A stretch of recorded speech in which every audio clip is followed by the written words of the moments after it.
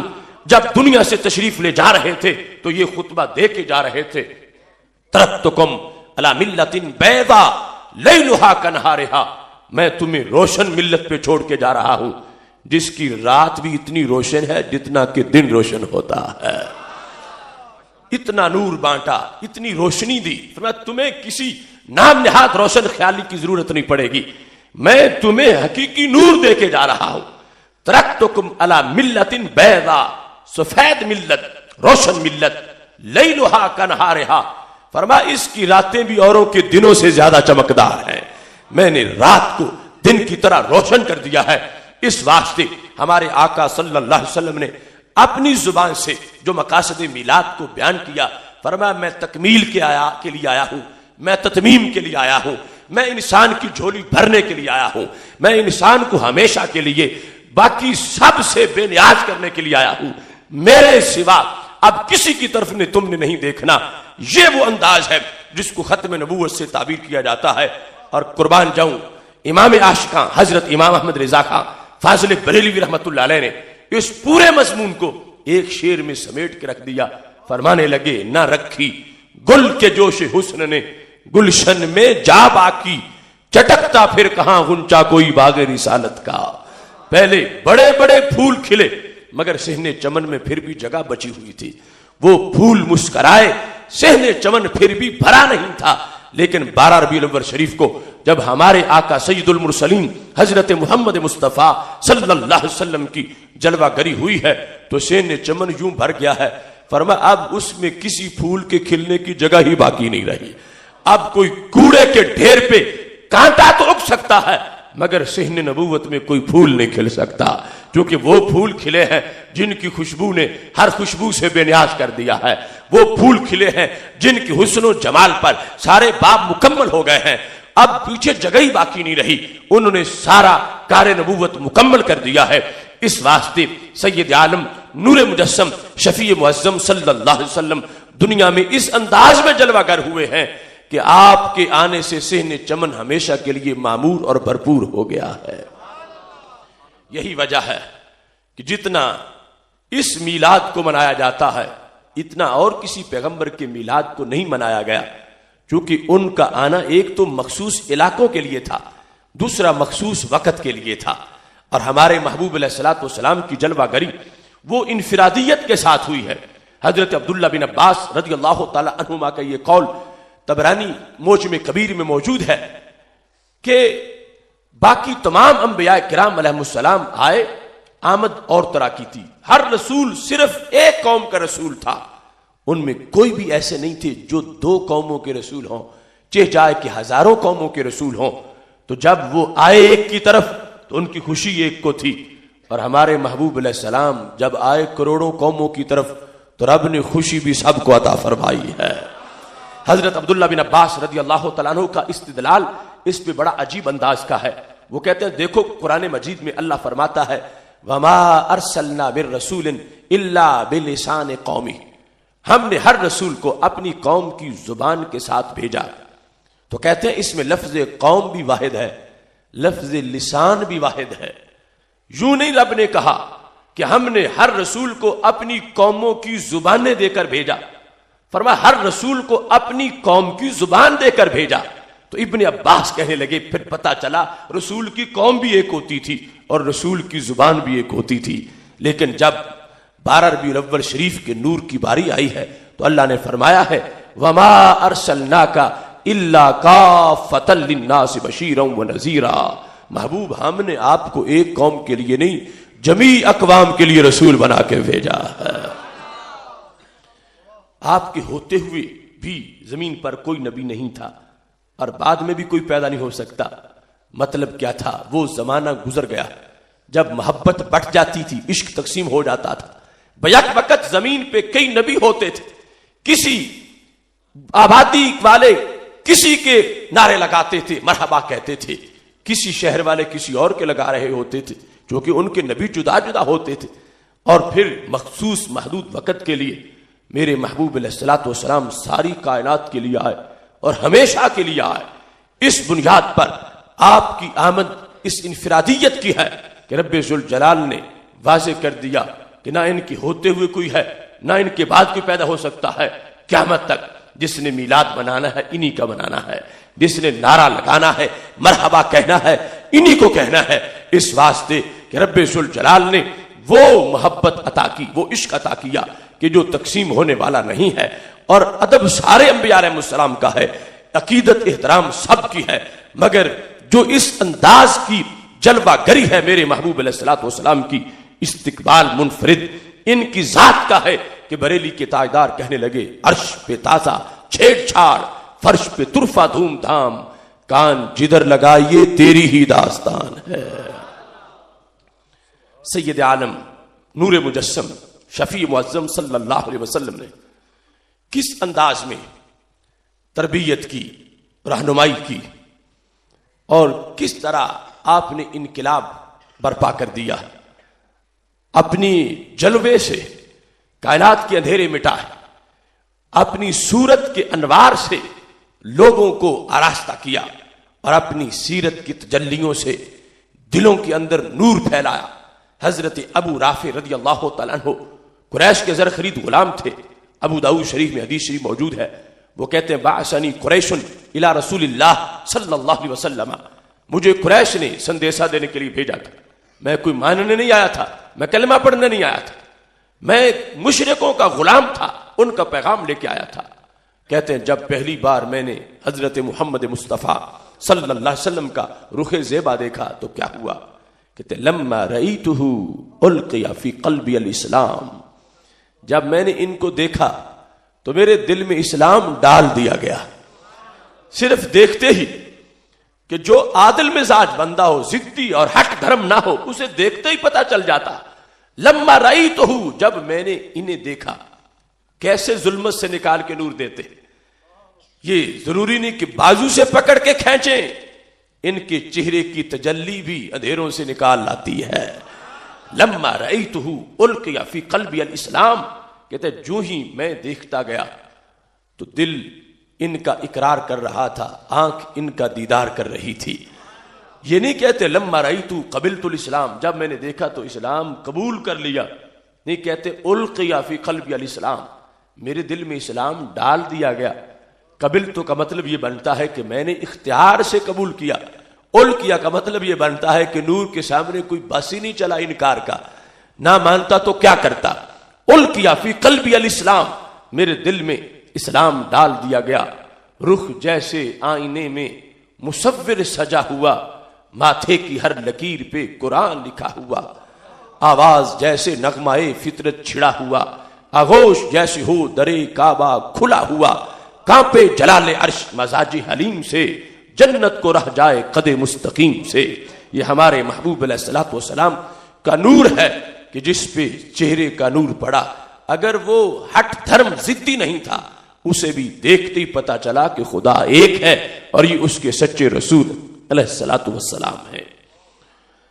جامع ترمذی میں ظلمت سے نکال کر نور دینے کا جو انداز حضرت عبداللہ بن سلام رضی اللہ تعالیٰ عنہ خود ذکر کرتے ہیں. وہ یہودی نہیں تھے بلکہ یہودیوں کے سردار تھے، ان کے ماہر عالم تھے، سکالر تھے. وہ کہتے ہیں قادم النبی صلی اللہ علیہ وسلم المدینہ تھا، حضرت محمد مصطفیٰ صلی اللہ علیہ وسلم مدینہ شریف میں تشریف لائے. جی تو میں حاضر خدمت ہو گیا. میں ماننے نہیں گیا تھا، میں دیکھنے گیا تھا کہ یہ نئے دین والے ہیں، میں پرانے دین کا مناظر ہوں. پہلے دیکھنے گئے تھے کہ دیکھوں بولتے کیسے ہیں، انداز کیسا ہے.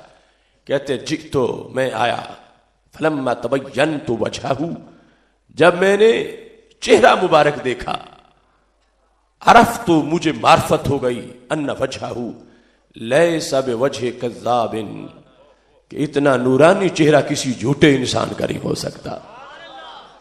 وہیں سے کلمہ پڑھ لیا، دل میں نور ایمان جلوہ گر ہو گیا.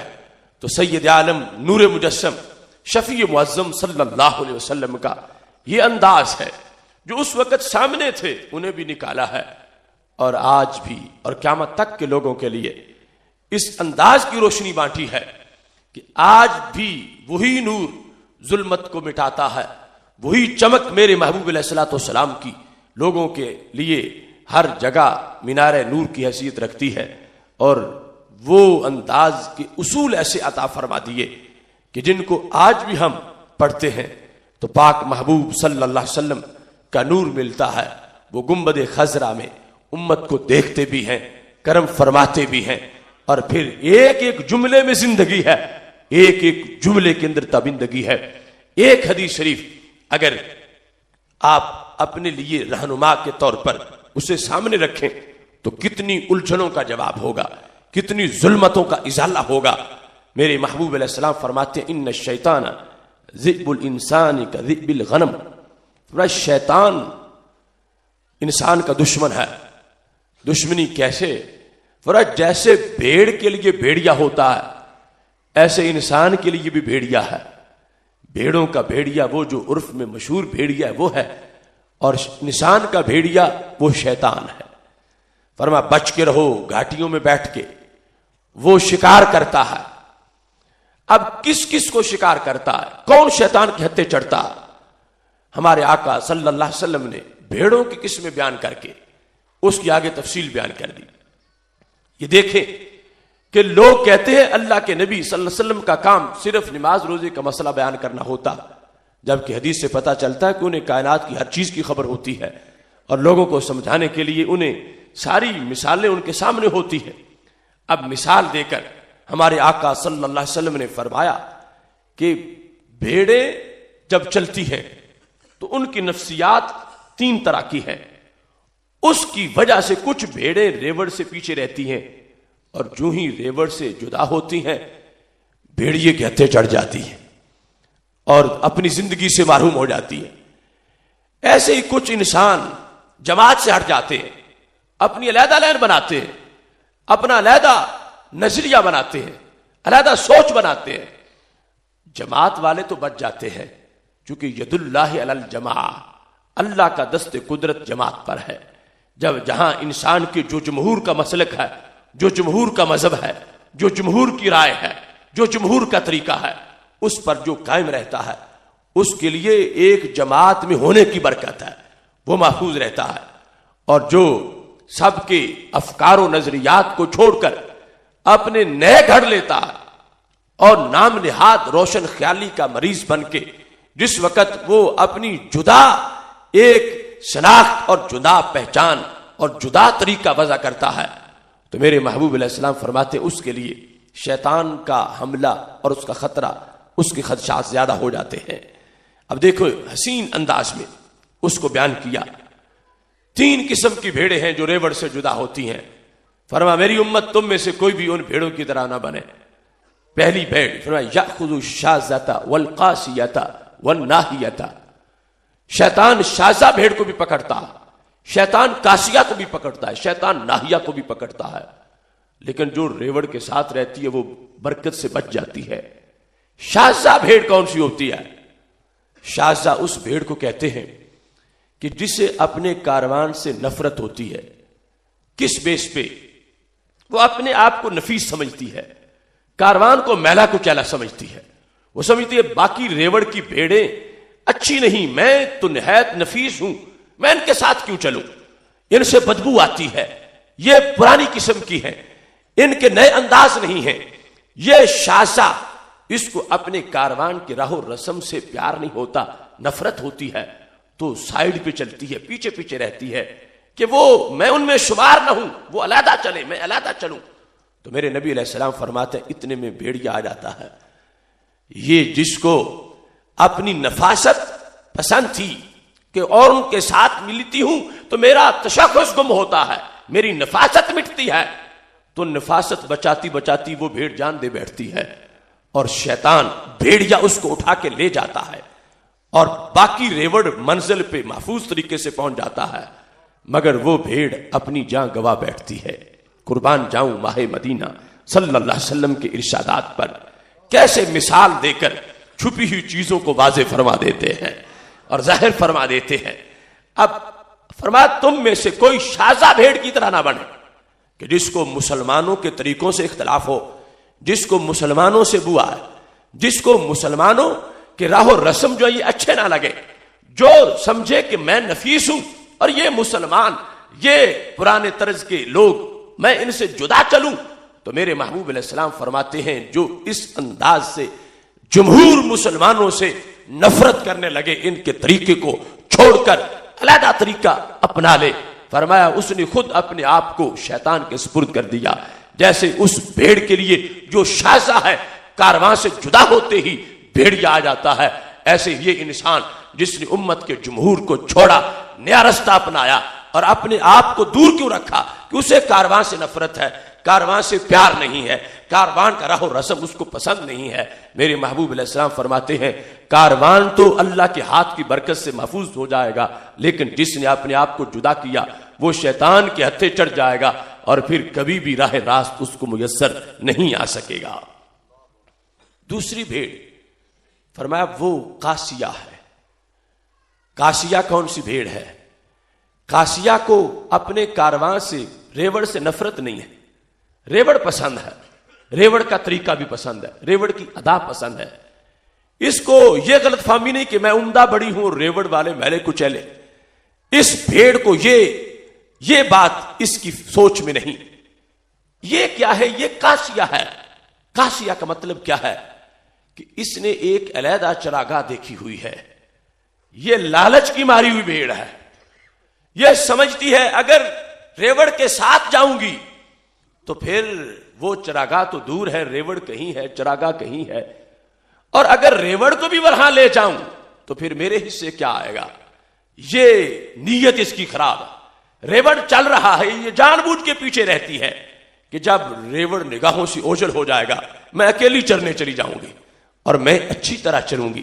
تو میرے محبوب علیہ السلام فرماتے ہیں یہ لالچ کی بنا پہ ماری جاتی ہے. کارواں تو بچ جاتا ہے، وہ ریوڑ محفوظ ہو جاتا ہے، وہ منزل پہ پہنچ جاتا ہے. یہ علیحدہ چرنے جاتی ہے، ادھر سے بھیڑیا آ جاتا ہے اور وہ اس کو پکڑ کے لے جاتا ہے اور یہ زندگی سے ہاتھ دھو بیٹھتی ہے. تو فرمایا میری امت تم میں سے کوئی قاسیہ بھیڑ کی طرح بھی نہ بنے کہ امت سے جدا ہو، لالچ کی وجہ سے امت سے جدا ہو، اپنے تجوری بھرنے کے لیے ملت کے کارواں سے جدا ہو، اپنے لالچ کے لیے، اپنے ذاتی مفاد کے لیے کہ بد مذہبوں سے جدا جا کے ملے اور ان سے ایڈ وصول کرے اور پھر اپنی ساکھ اس میں بچانے کی کوشش کرے.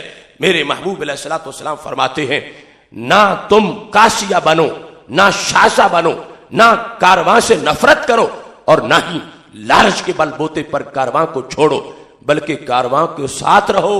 اللہ جماعت کی برکت سے تمہیں عافیت عطا فرمائے گا. تیسری بھیڑ فرمایا وہ ناہیہ ہے. اب دیکھو ہمارے آقا علیہ الصلوۃ والسلام کو بھیڑوں کی عادتوں کا بھی پتا ہے، تو جو بھیڑوں کی کیفیات کتنی جانتے ہو، انسانوں کی کتنی جانتے ہوں گے. ناہیہ کون بھیڑ ہے؟ ناہیہ وہ بھیڑ ہے جو کارواں کو چھوڑتی ہے، پیچھے پیچھے رہتی ہے، سائیڈ پہ چلتی ہے. اس لیے نہیں کہ اسے کارواں پسند نہیں، کارواں اسے پسند ہے. کارواں کے رہو رسم پسند ہیں، اور اس لیے بھی نہیں کہ اسے لالچ ہے، یہ لالچی بھی نہیں۔ پہلی بھیڑ اس کو کارواں سے نفرت تھی، دوسری بھیڑ وہ بھیڑ لالچ کی مریض تھی، یہ تیسری قسم کی بھیڑ ہے، اس کی بیماری صرف سستی ہے، یہ سست بھیڑ ہے، کارواں سے راضی بھی ہے، کارواں اچھا بھی لگتا ہے، اور یہ کوئی زیادہ ہوشیار بھی نہیں کہ اس نے کوئی علیحدہ کوئی کسی ملک کا سفارت خانہ دیکھا ہو، یہ اتنی کلیور نہیں کہ اس نے کوئی علیحدہ چراگاہ دیکھی ہو کہ کارواں سے سائڈ پہ جا کر وہاں چرنا چاہتی ہو، یہ صرف اس کی بیماری سستی ہے، اس کو پتہ ہی نہیں موسم کون سا ہے، حالات کون سے ہیں، میرے ریوڑ کو خطرہ کہاں سے ہے، ریوڑ پہنچ کہاں پہ گیا ہے، ریوڑ نے جانا کہاں ہے، اس کی بیماری صرف سستی ہے، سستی کی بنیاد پر یہ ریوڑ کے ساتھ نہیں چلتی۔ تو میرے محبوب علیہ السلام نے فرمایا میری امت ناہیہ بھیڑ کی طرح بھی نہ بننا، باخبر رہنا، سستی نہ کرنا، کارواں کے ساتھ رہنا، ملت کا ساتھ دینا، جمہور کے ساتھ رہنا، جدا رستہ نہ بنانا، جدا رستہ جس نے نفرت کی وجہ سے بنایا وہ بھی مارا جائے گا، لالچ کی وجہ سے بنایا وہ بھی مارا جائے گا، سستی کی وجہ سے بنایا وہ بھی مارا جائے گا۔ میرے محبوب علیہ الصلوۃ والسلام نے صراط مستقیم کے اوصاف کو واضح کیا اور قیامت تک کے لیے اس چیز کو روشن فرمایا کہ جو میں تمہیں دے کے جا رہا ہوں، جو میں نے صفہ والوں کو دیا ہے، جس کو میں نے تمہارا دین بتایا ہے، اس پر تم نے قائم رہنا ہے، اس سے آگے پیچھے نہیں جانا، اور سواد اعظم اور جمہور کے ساتھ رہنا ہے۔ تو میرے محبوب علیہ الصلوۃ والسلام کا ایک ایک جملہ دیکھو، ایک ایک لفظ دیکھو۔ آج بھی جس وقت ہم حالات کو دیکھتے ہیں کہ جو جس طرح کی بھیڑ بنا ہے، زمانے میں ثابت ہوا کہ وہ رسوا ہوا، وہ ذلیل ہوا، اہل سنت و جماعت کی جمہور کی سوچ کو چھوڑ کے جو سائڈ پہ نکلا، اسے فوراً کسی نہ کسی شیطان سے اس کا سامنا ہوا اور اپنی زندگی سے ہاتھ دھو بیٹھا۔ مبارک ہو اہل سنت و جماعت تمہیں کہ جمہور کے سایہ کے نیچے چلتے ہو، داتا صاحب کی بات کرتے ہو، خواجہ صاحب کی بات کرتے ہو، پیر کیلانی کی بات کرتے ہو، شیر ربانی کی بات کرتے ہو، اللہ کے نیک بندوں کے راستے کے ساتھ منسلک ہو، نئے نئے راستوں کی طرف متوجہ نہیں ہوتے، جس کی وجہ سے رب ذوالجلال نے آج بھی عافیت عطا فرمائی ہے۔ محتشم سامعین حضرات، چونکہ میرے محبوب علیہ الصلوۃ والسلام نے دیکھا، فرمایا میں ایسے فتنے دیکھ رہا ہوں مستقبل میں جیسے بارش کے قطرات ہوتے ہیں، ان فتنوں سے بچ کے رہنا۔ آج اہل سنت و جماعت فکری طور پر اس دولت کے امین ہیں جو رسول اللہ صلی اللہ علیہ وسلم نے عطا فرمائی، اور اس میں محور ہمارے نبی علیہ السلام کی ذات گرامی ہے، جس سے نسبت آپ سے ہے اس کو عظمت ملی، اور جسے بھی ملی آپ ہی سے ملی۔ سید عالم نور مجسم شفیع معظم صلی اللہ علیہ وسلم کی ذات گرامی معیار ہے۔ اس سلسلہ میں ایک بات کرتے ہوئے اپنی گفتگو کو سمیٹنے کی کوشش کرتا ہوں۔ اعلی حضرت مجدد دین و ملت امام اہل سنت حضرت امام احمد رضا خان فاضل بریلوی رحمۃ اللہ علیہ نے المعتمد کے اندر اس چیز کو واضح کیا، اور لائنیں 4-5 ہیں مگر ان میں مفہوم کئی جلدوں کا موجود ہے، اور اگر آج اس نظریے کو ہائی لائٹ کیا جا تو کتنے لوگ فتنے سے بچ سکتے ہیں اور کتنے لوگ مختلف قسم کی گمراہیوں سے محفوظ ہو سکتے ہیں۔ ہمارے امام نے سید عالم نور مجسم شفیع معظم صلی اللہ علیہ وسلم کے فیض اور ہدایت کا تذکرہ کرتے ہوئے ارشاد فرمایا ہے، لیس حب الصحابۃ لذواتہم ولا حب اہل البیت لانفسہم بل حبهم كلهم جميعا لوصلتهم برسول اللہ صلی اللہ علیہ وسلم۔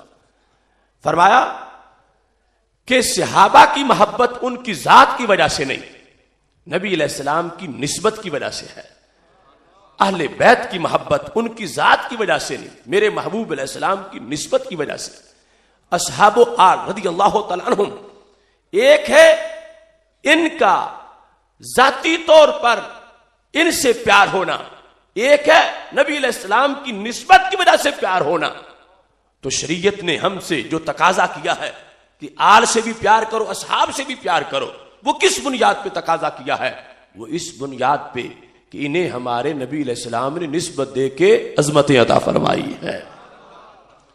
چونکہ ہمارے آقا علیہ الصلوۃ والسلام ارشاد فرماتے ہیں احبوا اہل بیتی لحبی، میرے اہل بیت سے میری وجہ سے پیار کرو. احبوا اہل بیتی لحبی، میرے اہل بیت سے میری وجہ سے پیار کرو. اللہ اللہ فی اصحابی، میرے صحابہ کے بارے میں رب سے ڈرتے رہنا. لا تتخذوہم غرضا من بعدی، انہیں میرے بعد نشانہ نہ بنا لینا. فمن احبہم فبحبی احبہم فمن ابغضہم فببغضی ابغضہم. اور جو ان سے پیار کرتا ہے وہ مجھ سے پیار کرتا ہے، جو ان سے بغض رکھتا ہے وہ مجھ سے بغض رکھتا ہے. اب یہ ہے اطراف کا جو عشق ہمارے لیے لازم ہے. کیوں؟ کہ ان کو ہمارے نبی علیہ السلام نے عظمت عطا فرمائی. پیار آل سے کرو میری وجہ سے، پیار اصحاب سے کرو میری وجہ سے. اس کو ہی اعلی حضرت رحمت اللہ علیہ نے اپنے جملوں میں بیان کرتے ہوئے فرما دیا کہ لیس حب الصحابۃ لذواتہم، صحابہ کی محبت ان کی ذوات کی وجہ سے نہیں. ولا حب اہل البیت لانفسہم، اہل بیت کی محبت ان کی جانوں کی وجہ سے نہیں. بل حبہم کلہم جمیعا لوصلاتہم برسول اللہ صلی اللہ علیہ وسلم. ان سب کی محبت کیوں ہے؟ کہ ان کو ہمارے محبوب علیہ السلام نے نسبت عطا فرما رکھی ہے. اور محبوب علیہ الصلوۃ والسلام کی نسبت کا ادب ہے، نسبت کا احترام ہے. اس کی ایک مثال دیکھو، بخاری شریف میں ہے. ہمارے آقا سید المرسلین حضرت محمد مصطفیٰ صلی اللہ علیہ وسلم سواری پہ بیٹھے تھے جو دراز گوش ہے، گدا مبارک ہے. اس سواری پہ بیٹھے ہیں اور محلہ عبداللہ بن ابی بن سلول کا ہے. وہاں سے سواری گزری ہے تو عبداللہ بن ابی بن سلول جو منافقوں کا سردار تھا، اس نے کیا جملہ بولا؟ کہتا ہے معاذ اللہ آزانی نتن ہمارے کا، تمہارے گدے کی بدبو نے مجھے تکلیف دی ہے. جب اس نے یہ جملہ بولا تو حضرت عبداللہ بن رواحہ رضی اللہ تعالیٰ عنہ جو شاعر صحابی ہیں، جرنیل صحابی ہیں، وہ ساتھ تھے. ان سے یہ بات برداشت نہ ہو سکی کہ سواری ہمارے نبی علیہ السلام کی ہو اور اسے کوئی بدبو والا کہے. انہوں نے فوراً جواب دیا واللہ لحمار رسول اللہ صلی اللہ علیہ وسلم اطیب ریحا منکا، خدا کی قسم ہے میرے نبی علیہ السلام کی سواری تجھ سے کہیں زیادہ خوشبو والی ہے. اور تفسیرات احمدیہ اور اس طرح کی کتابوں میں تو یہ الفاظ موجود ہیں کہ فرمایا واللہ لبول حمار رسول اللہ صلی اللہ علیہ وسلم اطیب ریحا منکا، خدا کی قسم میرے آقا علیہ السلام کی سواری کا پیشاب بھی تو سے خوشبو والا ہے. اب یہ حضرت عبداللہ بن رواحہ رضی اللہ تعالی عنہ نے کہا اور رسول اللہ صلی اللہ علیہ وسلم سے پوچھے بغیر ہی جواب دے دیا. حالانکہ بظاہر نیا مسئلہ پیدا ہوا تھا کہ محبوب علیہ السلام کی سواری کو کسی نے کچھ کہا، سرکار کو کچھ نہیں کہا. نبی علیہ السلام کی تعلیمات کو، سرکار کی سنتوں کو، ذات کو، صفات کو کچھ نہیں کہا، سواری کو کچھ کہا. تو بظاہر پوچھنا چاہیے تھا محبوب آپ کی سواری کو اگر کوئی کچھ کہے تو چپ رہنا چاہیے یا بولنا چاہیے؟ بولنا چاہیے تو نرم بولنا چاہیے یا گرم بولنا چاہیے؟ صرف بولنا ہی چاہیے یا ہاتھ بھی کھولنا چاہیے؟ یہ سب کچھ پوچھنا چاہیے تھا مگر نہیں پوچھا. یعنی وہ یہ بتا رہے تھے کہ پوچھنے کی وجہ سے عشق کے فریضے کی ادائیگی میں دیر ہو جائے گی. فوراً جواب دیا، گرم جواب دیا اور لڑائی ہوگی جوتوں سے، ڈنڈوں سے، مکوں سے. بات کیا ہے؟ بات ایک سواری کی ہے اور وہ کیا ہے؟ وہ گدھا ہے. عام ہوتا تو حماقت کا حوالہ ہے، جسے بے وقوف کہنا اس کو گدھا کہتے ہیں. مگر یہاں کیا ہے؟ یہاں ہمارے رسول علیہ السلام، اس کی نسبت بدل گئی. وہ رسول اللہ صلی اللہ علیہ وسلم کا گدھا ہے، اب اس دراز گوش کی نسبت بدل گئی ہے، اسے عظمت مل گئی ہے. اب اس کی شان کیسے بیان ہوتی ہے؟ واللہ خدا کی قسم، اللہ کے نام کی قسمیں اٹھا کے اس کی شان بیان ہو رہی ہے. حضرت عبداللہ بن رواحہ رضی اللہ تعالی عنہ نے ان لوگوں کو ڈنڈے مارے جنہوں نے سرکار دو عالم صلی اللہ علیہ وسلم کی طرف منسوب گدھے کی توہین کی. اور وہ بتا رہے تھے لوگوں جس میز پہ قرآن رکھا جائے اس پھٹی کا بھی احترام ہوتا ہے، تو جس پیٹھ پہ صاحب قرآن بیٹھے ہوں اس پیٹھ کا کتنا ادب ہوگا.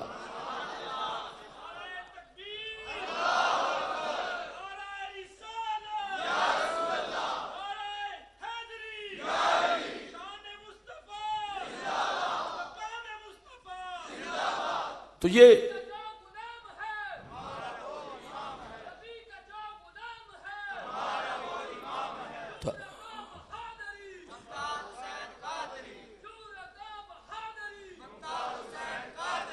اب دیکھو ایک سواری ہے اس کی نسبت بدل گئی ہے، اور آج بھی تم نے ابھی نعرے میں دیکھ لیا، ایک انسان 4 جنوری 2011 سے پہلے اسے کوئی جانتا نہیں تھا، اب اسے کوئی بھولتا نہیں ہے۔ پہلے صرف امی کا پیارا تھا، اب امت کا پیارا ہے۔ پہلے صرف خاندان کا پیارا تھا، اب ہر صاحب ایمان کا پیارا ہے۔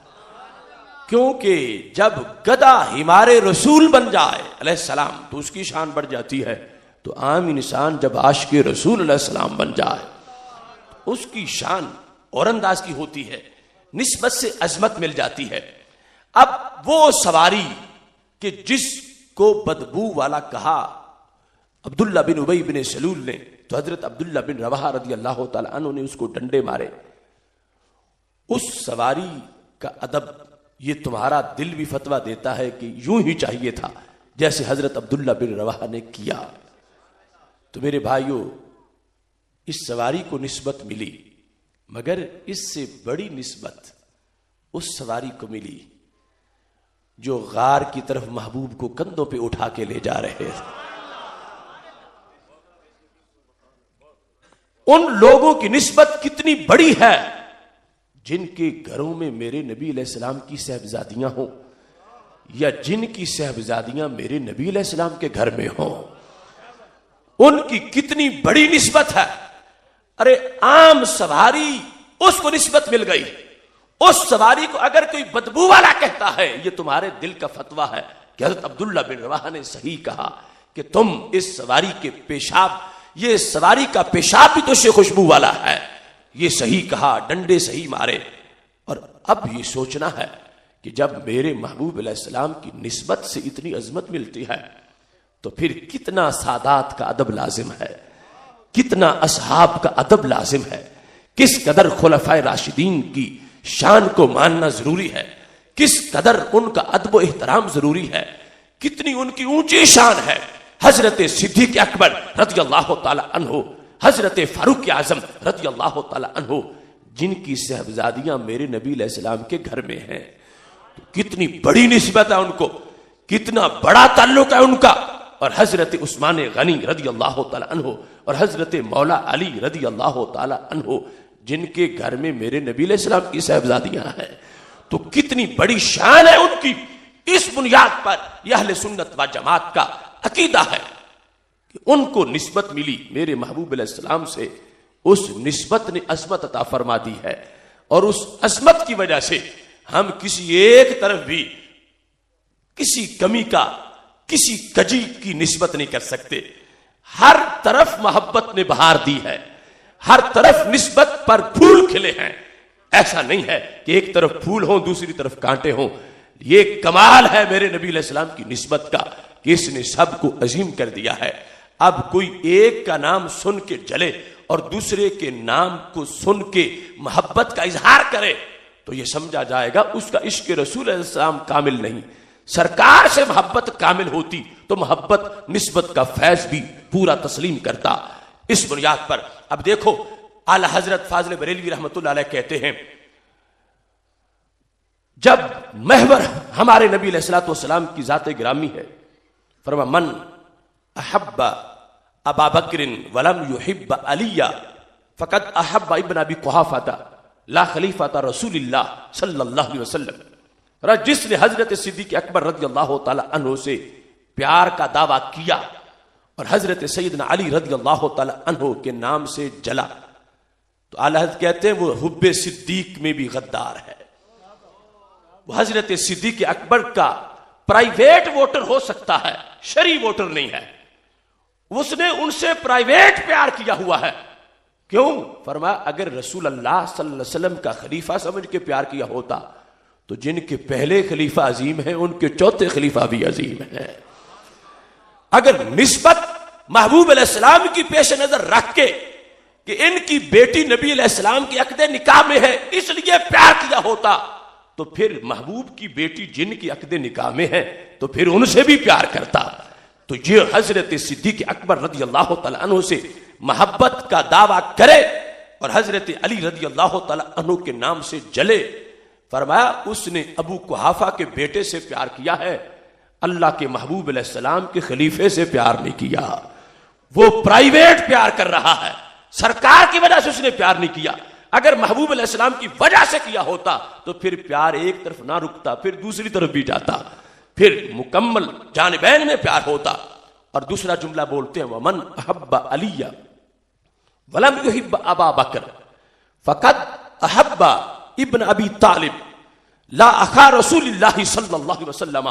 فرمایا جس نے حضرت علی رضی اللہ تعالی عنہ سے پیار کا دعویٰ کیا اور حضرت صدیق اکبر رضی اللہ تعالی عنہ کے نام سے جلا، میرے امام نے کہا وہ حب علی کا بھی چور ہے، وہ حب علی کا بھی غدار ہے۔ کیوں؟ وہ حضرت علی رضی اللہ تعالی عنہ کا پرائیویٹ ووٹر ہے۔ اگر نبی علیہ الصلوۃ والسلام کا بھائی سمجھ کے پیار کرتا ہوتا تو پھر پیار حضرت صدیق اکبر سے بھی کرتا ہوتا۔ اس نے انہیں ابو طالب کا بیٹا سمجھ کے پیار کیا ہے، نبی علیہ السلام کا بھائی سمجھ کے پیار نہیں کیا، محبوب علیہ السلام کی نسبت کو پیش نظر رکھ کے پیار نہیں کیا۔ جس وقت کوئی انسان بھی رسول اللہ صلی اللہ علیہ وسلم کی ذات کو پیش نظر رکھ کے پیار کرے گا تو پھر ایک سانس میں ابو بکر کر رہا ہوگا، دوسری سانس میں علی علی کر رہا ہوگا۔ اس واسطے کہ جو نسبت ہے میرے نبی علیہ الصلوۃ والسلام کی وہ ہر ایک کو منوائے گی کہ ہم نے سلام نسبت کو کرنا ہے، اور نسبت ایک طرف نہیں، نسبت دونوں طرف ہی موجود ہے۔ میں بچپن میں ایک شعر پڑھتا تھا مولانا روم کا، تو مجھے اس کی سمجھ نہیں آتی تھی، لیکن جب میں نے اعلیٰ حضرت کی کتاب میں اس کو پڑھا تو فکر رضا کے زیر سایہ مجھے اس کی سمجھ آئی۔ اس مقام پر وہ شعر اعلیٰ حضرت رحمۃ اللہ علیہ نے لکھا کہ مولانا روم کہتے ہیں اے گرفتار ابو بکر و علی تو چے دانی سر حق کے غافلی۔ ترجمہ یہ ہے اے ابو بکر و علی کے گرفتار، تجھے کیا پتا ہے حق کا، تو غافل ہے۔ تو میں یہ سمجھتا کہ حضرت مولانا روم نے دونوں پارٹیوں کی صفحہ کر دیا، کہتے کسی کو بھی حق کا پتہ نہیں، اے گرفتار ابو بکر و علی، اے ابو بکر کے گرفتار، اے علی کے گرفتار، تمہیں دین کا پتہ ہی کوئی نہیں، تو چے دانی سر حق کے غافلی، تجھے سر حق کا کیا پتا ہو کہ تو غافل انسان۔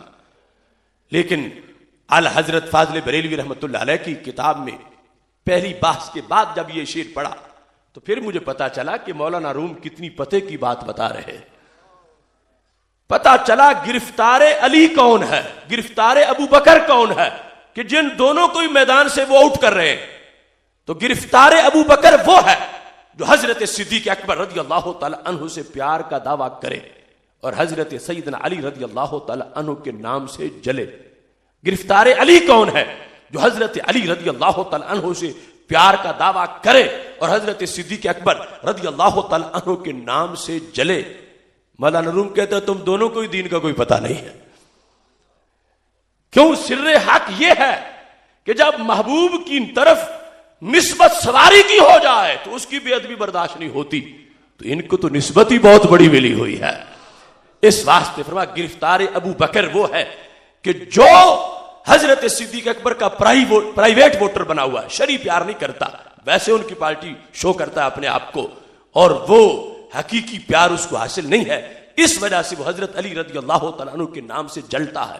اور گرفتار علی وہ ہے جو حضرت علی رضی اللہ تعالیٰ عنہ کا پرائیویٹ ووٹر بنا ہوا ہے، شرعی پیار نہیں کرتا، ویسے پیار کے دعوے کر رہا ہے، اور حضرت صدیق اکبر رضی اللہ تعالیٰ عنہ کے نام سے جلتا ہے۔ نسبت رسول اللہ السلام کو سلام ہے، اس نسبت کے پیش نظر کیا ہے کہ کوئی دونوں اطراف کی محبت سے چہرہ نہیں پھیر سکتا، بیک وقت ان سب سے پیار کرتا ہے، اس واسطے کہ سب کی محبت کا پتہ میرے نبی علیہ السلام کی نسبت نے عطا فرمایا ہے۔ محتشم سامعین حضرات، آج اسی نسبت کی بنیاد پر ہم اس زمانے میں غازی ممتاز حسین قادری کا تذکرہ کرتے ہیں کہ اس شخص نے اس 15ویں صدی میں نہ اپنے گھر کو دیکھا، نہ بہن کو دیکھا، نہ بچے کو دیکھا، نہ شادی کو دیکھا، نہ اپنے بوڑھے والدین کو دیکھا، اور یہ طے کر لیا کہ محبوب علیہ السلام کی توہین برداشت نہیں ہے، کیونکہ جب محبوب علیہ السلام کی توہین ہوتی ہے تو گنبد خضرا میں ہمارے آقا علیہ الصلوۃ والسلام کو تکلیف ہوتی ہے۔ تو غازی نے یہ فیصلہ کر لیا مجھ سے جو ہوتا ہے ہو جا، میں محبوب علیہ السلام کو تکلیف نہیں پہنچنے دوں گا۔ سال سے زیادہ وقت جیل میں گزر گیا، دیکھو مرد حق کتنا استقامت کے ساتھ ڈٹا ہوا، اور موت کا فیصلہ سنا تو بے ہوش ہو کے نہیں گرا بلکہ مسکرا رہا تھا، اور جج سے پوچھ رہا تھا کہ جو تم مجھے سزا سنا رہے ہو کہ آج شام تک عمل بھی ہو جائے گا یا نہیں؟ کتنا واضح عشق ہے، کتنی سچی محبت ہے۔ کچھ لوگ کچھ کر بیٹھے تو پھر اس کو برداشت کرنا بڑا مشکل ہوتا ہے۔ ایسا نہیں یہاں دیکھا گیا کہ کبھی اکتا کے کہا ہو جیل میں بند ہوں، میں غلطی کر بیٹھا تھا اب مجھے معاف کر دو، نہیں، اپنے عشق پہ قائم، اپنے فریضے کی ادائیگی میں اللہ نے ان کو استقامت عطا فرمائی۔ اب بھی جب پوچھا جاتا ہے کیوں کیا، کس نے کروایا، پیچھے کون تھا، تو غازی کا یہی جواب ہے، وہ جن کی یاد زخموں کا درد ہونے نہیں دیتی، وہ جن کی دید جذبوں کو سرد ہونے نہیں دیتی، وہ جن کے نام سے ساری بلائیں بھاگ جاتی ہیں، وہ جن کے عشق سے سوئی امیدیں جاگ جاتی ہیں، وہ جن کے شوق میں باغے جنا میں بلبلیں بولیں، وہ جن کے عشق میں شجر یقین سے کونپلے نکلیں، اگر سولی ملے ان کی محبت میں گوارا ہے، جو ہر تلخی مٹائے ان کے چہرے کا نظارہ ہے۔ آپ اس پروگرام میں آ کے بیٹھے، کتنے ہفتوں سے یہ وقت نکالنے کی کوشش کر رہے تھے، اور اب جانے کے بعد پھر کبھی خیال آئے گا کہ اچھا ہوا، کبھی خیال آئے گا صبح دیر ہو جائے گی، مگر وہ بھی انسان ہے جس نے سوچ کے ساری زندگی محبوب کے نام لگا دی ہے اور پھر اس پہ قائم۔ ایسے انسان کو سلام کرنا چاہتے۔ کچھ لوگ پتہ نہیں کہاں سے شر آ گیا ان میں، ایسے عظیم انسان کی اپوزیشن بن گئے۔ ہم نے سب شر پسندوں کا محاسبہ کیا۔ 26 اکتوبر کے عشق رسول اللہ علیہ السلام سیمینار میں ہم نے سب کی جواب دیے، اور اللہ کے فضل سے سورج مغرب سے طلوع ہو سکتا ہے، ہماری کسی دلیل کا کوئی جواب نہیں دے سکتا۔ ہم نے 4 جنوری 2011 کو غازی ممتاز حسین قادری کو ہیرو کہا تھا، اور چینلوں پہ، سیمیناروں میں، پریس کانفرنسوں میں، ریلیوں میں ان کو ہیرو ثابت کیا، اور اللہ کے فضل سے اب شرق و غرب میں ان کی دھوم مچی ہوئی ہے۔ میں تو کہتا ہوں ہر عاشق رسول کا دلدار قادری اب بن گیا ہے عشق کا معیار قادری، عہد رواں کا قول اور اقرار قادری، فیض رضا سے پیکرے کردار قادری، صدیوں میں نور جائے گا اس شیر مرد کا، اب بن گیا ہے عشق کا مینار قادری۔ جب تک نہ غازی باہر ہو اڈیالہ جیل سے تو ہونا چاہیے اپنا بھی گھر بار قادری۔ میں کہہ رہا ہوں حاکموں سے خوب جان لو، اب ہر گلی میں پاؤ گے تیار قادری۔ جس دن سے وہ گستاخ پہ تلوار بنا ہے اس دن سے بن گیا ہے میرا یار قادری۔ دور صحابہ کی یاد تازہ ہوئی۔ ادھر حضرت زید بن دسنہ رضی اللہ تعالیٰ عنہ، ان کو حدود حرم سے گرفتار کیا گیا۔ حضرت ابو سفیان رضی اللہ تعالیٰ عنہ نے ابھی کلمہ نہیں پڑھا تھا، حضرت زید کو مسجد تنعیم کی طرف نکالا گیا حرم سے باہر، تلوار ان کے سر پہ رکھ کے۔ حضرت ابو سفیان نے پوچھا اتحب ان محمدا صلی اللہ علیہ وسلم الان عندنا نضرب عنق انک جالس فی اہلک، اس وقت تمہارے محبوب آرام سے گھر میں بیٹھے اور تم یہاں گرفتار ہو، اگر تم گھر میں ہوتے، تمہارے محبوب ہماری قید میں ہوتے، تو بتاؤ تمہیں دل میں پسند کون سی چیز ہے؟ تو حضرت زید بن دسنہ نے کہا واللہ ما احب ان محمدا صلی اللہ علیہ وسلم الان فی مکانہ الذی وفیہ تصیب شوکۃ وانی جالس فی اہلی۔ کہ ابو سفیان تم نے بڑی دور کی بات کر دی، ہمارے محبوب علیہ السلام کو اگر گھر میں کانٹا بھی چپ جائے ہم پھر بھی اپنے گھروں میں آرام سے نہیں بیٹھ سکتے۔ وہاں عشق اور اس عشق کی تجلی یہاں تک پہنچی کہ اس 15ویں صدی میں ایک انسان نے یہ طے کر لیا، سوچ کے، جان بوجھ کے، پلاننگ کر کے، پتا تھا بجلی کے جھٹکے لگیں گے، پتا تھا کیا کچھ ہوگا، لیکن یہ کہا محبوب علیہ السلام کو گنبد خضرا میں راحت پہنچنی چاہیے۔ سید عالم نور مجسم شفیع معظم صلی اللہ علیہ وسلم کی محبت میں اس مادہ پرستی کے دور میں اس شخص نے اتنا کردار ادا کیا، دور دور تک شیطانوں کی نیندیں حرام ہو گئی، خاکے بنانے والوں تک یہ میسج پہنچا کہ یہ امت بانج نہیں ہوئی، اب بھی ماؤں کی گودوں میں غازی پلتے ہیں، اور اب بھی یہ عشق موجود ہے۔ اس واسطے میں تو برملا کہتا ہوں آج بھی امت کا سینہ عشق سے خوشحال ہے، آج بھی اس پہ گواہ غازی کا پورا سال ہے۔ مرحبا ملت کے غازی، کیا ہے تیرا حوصلہ، جس سے باطل کے ایوانوں پہ ہے طاری زلزلہ۔ اے حسینی قافلے کے شیر دل سہلے جواں، تو نے کئی بہروپیوں کو کر دیا عبرت نشاں۔ لمحہ لمحہ آج تیرے عہد کا ذیشان ہے، بچہ بچہ آج تیرے نام پہ قربان ہے۔ شیر آصف سے کہیں اونچی تیری پرواز ہے، نام بھی ممتاز تیرا، کام بھی ممتاز ہے۔ اس واسطے ان کی رہائی کے لیے بھرپور کوشش کرنی ہے، اور یاد رکھیں انشاءاللہ 7 اپریل کو لاہور کی سرزمین پر حضرت داتا گنج بخش حجویری رحمت اللہ علیہ کے شہر میں ریلوے اسٹیڈیم میں 4تھا سالانہ عقیدہ توحید سیمینار منعقد ہو رہا ہے۔ پہلے 3 سیمینارز ہوئے جن کے فیوز و برکات دور دور تک پہنچے۔ ہزاروں لوگ جن کو توحید کے نام پر اغوا کیا گیا تھا وہ رہائی پا کے اہل سنت کے سٹیج پہ پہنچ چکے ہیں۔ ان میں سے علماء بھی سمجھ چکے ہیں بہت سے کہ توحید کیا ہوتی ہے۔ اب انشاءاللہ 4تھا عقیدہ